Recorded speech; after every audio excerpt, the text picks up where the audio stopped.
What if AJ Styles defeated Randy Orton to become the WWE champion? I don't know. This is the second part. This is the second what if video in a row that I did not know what the title of the video could be. So I just randomly thought of something and I thought of that. It's not the bright idea, but it is what it is. I mean, I don't want to say it's as better as the last one, but anyway, it's the title that's going to happen. It's the title of the video. Welcome, ladies and gentlemen, to the BrewCrew channel. My name is Hayden Brewer, and welcome to WWE What If Part 6. That is right, we are technically halfway, because I have 6 parts of this series.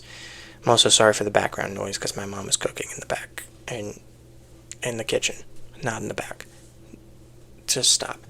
Anyway, so welcome again to WWE What If Part 6. We're going to be going through No Mercy 2017 to Clash of Champions 2017. Kind of ending off the year 2017 here in this universe.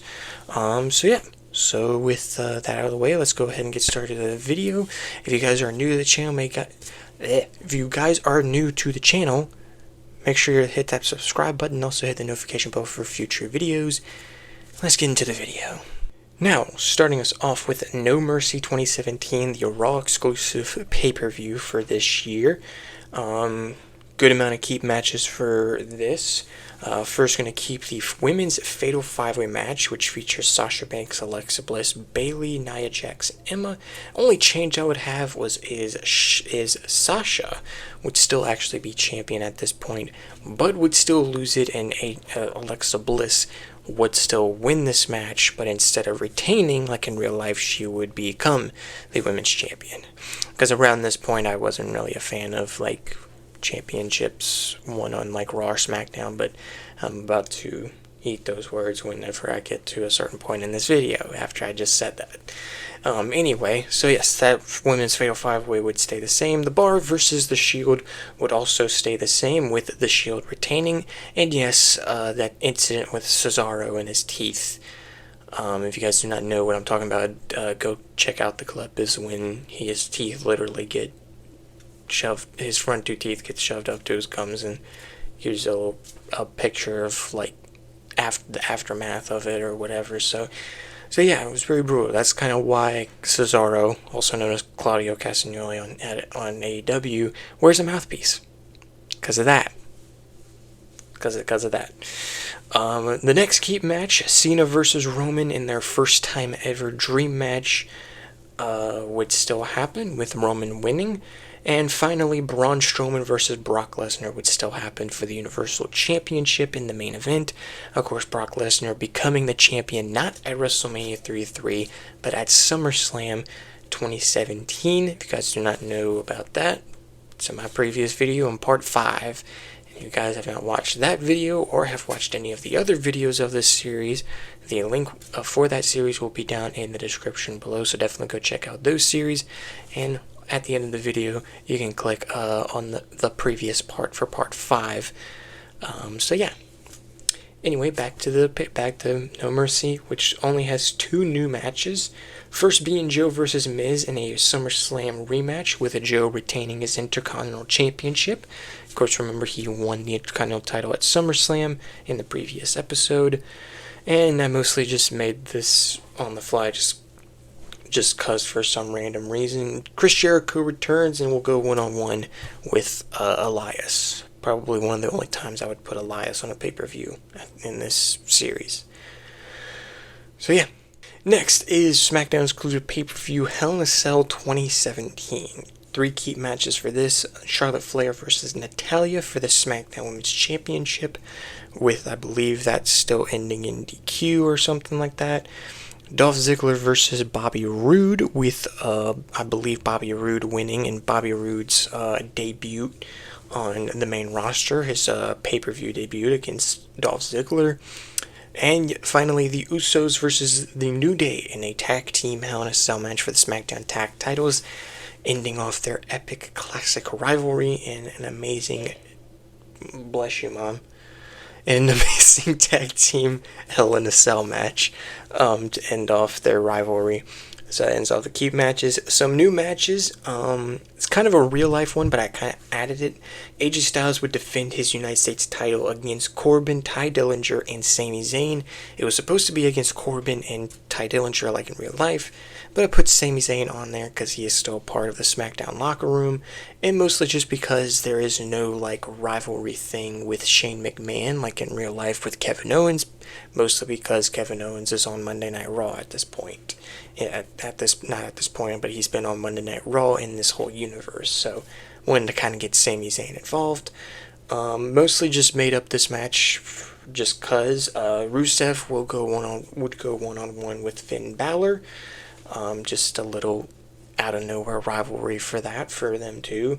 And the main event would be Shinsuke Nakamura versus Randy Orton for the WWE title in a rematch from SummerSlam. But I would have probably put this match in a Hell in a Cell just so there's 2 Hell in a Cell matches, cause just like in real life. And I feel like it would have been interesting to see Shinsuke Nakamura in a Hell in a Cell match, especially against Randy Orton. So yeah, Hell in a Cell match, and Randy would still retain the World Championship. Next is TLC 2017, and this one has some crazy matches that I made up, but let's start off with the keep matches. This is a Raw exclusive pay-per-view. Starting off, we have Asuka making her main roster pay-per-view debut. They were called pay-per-views at this time, not PLEs back then. Against Emma, one-on-one would still happen. Mickie James versus Alexa Bliss would also still happen for the Raw Women's Championship. So yeah, those are the only 2 key matches for that. Bliss would retain against Mickie James. I wrote craziness on here with these change matches. So starting off, I believe I wrote Kevin Owens versus Braun Strowman in a one-on-one rivalry match. And I think over here on the side, I think I just thought of it because I remember Kane came back at some point in 2017. So I was just like, let him still probably come back in 2017, but probably just for a one-off pay-per-view match against Bray Wyatt. So Kane versus Bray Wyatt for one of them. Jericho still kind of on his like comeback return. Have a little bit of a rivalry with The Miz. Them two go one-on-one at TLC. And then the main event, this would not of course have Brock Lesnar for the Universal Championship on the line or anything, because Brock Lesnar was a part-timer at this point and everybody hated him. That's even me. So the main event would be The Shield, Seth Rollins, Dean Ambrose, and Roman Reigns, who would still reunite in this universe just like in real life. Of course, no Kurt Angle would be involved. It would be all 3 guys, and they would face off against the team of The Bar and the Intercontinental Champion Samoa Joe. Now, I did actually think about it as I was thinking about it even more a little bit. I do think at one point, I do want to say this, that Samoa Joe does still lose the Intercontinental Championship to Roman, but I think that's going to be after Survivor Series. So Roman does still become a Grand Slam champion with winning the Intercontinental title in 2017.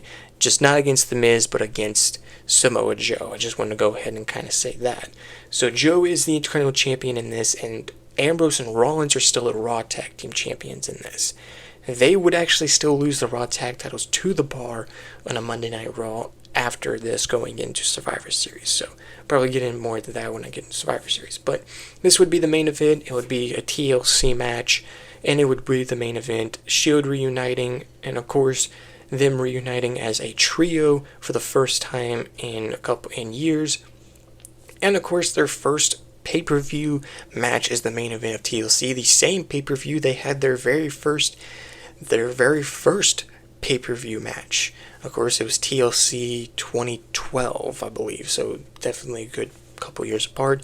And the Shield, yes, would get the win. And like I said before, no Kurt Angle would be involved. He was involved mostly because Roman got injured, so he just randomly got involved, but no Kurt Angle would be involved. It would be all 3 members getting the win and the main event for TLC. Now, usually, this would be the pay-per-view to end off a part, but it's not. But Survivor Series 2017, which is an interesting Survivor Series in real life, has a good amount of keep matches. Almost the whole show could be kept. kept. The Usos versus the Bar kind of goes back to what I was saying. The Bar would still win the Raw Tag Team titles on a Raw against the Shield, with a little help from the New Day, because the whole Under Siege thing from SmackDown would still happen. I believe the Usos won this in real life, so Usos would still win, which would lead us to, of course, the next Keep match, Shield versus the New Day, the dream match that everybody wanted between two of the biggest trio factions in WWE history finally went at it. Shield would still win, giving a point to Monday Night Raw, because of course this would be I don't think the first I think the first Survivor Series where it was not only just brand versus brand, but even the champions were going against each other as well, so that was pretty interesting. Next, the women's champions would go at it. Alexa Bliss representing Raw versus Charlotte Flair representing SmackDown. Charlotte would win this. And of course, Brock versus AJ would still happen. Mostly, of course, with the title of the video, AJ would still win the WWE title like in real life, like what he did against Jinder Mahal, against Randy Orton, winning it on a SmackDown in London against Randy Orton, setting up what it was actually in real life, the first time ever trade match against Brock and AJ. But if you guys remember from part 1, part 1. I don't know why I blanked out of part 1. Part 1 or part 2 that I had WrestleMania 32. And in that WrestleMania, I had Brock versus AJ happening. So this actually would be the second time they would face against each other. Sadly, however, AJ would still fall short and lose, and Brock would still win. The women's 5-on-5 tag would also stay the same. I don't remember which team had which. I do remember the Team Raw would still win, because I think I do remember Asuka was like the sole survivor for that match. So that actually then brings us to the change matches, and mostly only one big change would happen really, and that would be a champion versus champion match. So at this point, Corbin is the United States champion because he did actually win the US title at Hell in a Cell, which I don't think I said, and he would actually face Samoa Joe, who's Intercontinental Champion at this time, instead of The Miz. So, Samoa Joe and Corbin, I would have Joe win this, but I feel like Corbin would win it because it would come down to a tie with the main event, which we'll get to, being the 5-on-5 men's Survivor Series elimination match. But the teams would be different. Let's get to these teams. So for the captains for Team Raw and Team SmackDown would still be the general manager Kurt Angle, and the commissioner for SmackDown, Shane McMahon, would still be the team captains. But the teams would be different, unlike in real life. See, for Monday Night Raw, it would be John Cena, Braun Strowman, Chris Jericho, and Kevin Owens, which would be interesting.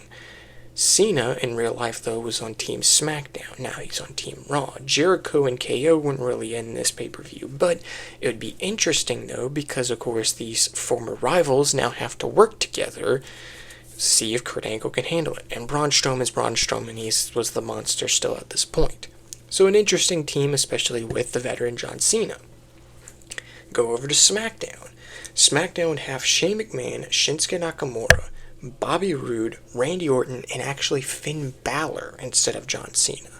So Finn Balor in real life was actually part of Team Raw, but since in this universe he's on SmackDown because he was US champion, that was in last part. If you have not watched it, go watch it. He is, of course, part of SmackDown. And it would be very interesting because, of course, of the rivalry between Shin and Randy kind of not really being liked by everybody on this team and having some feuds with them, especially with Shinsuke Nakamura because of their feud for the WWE title.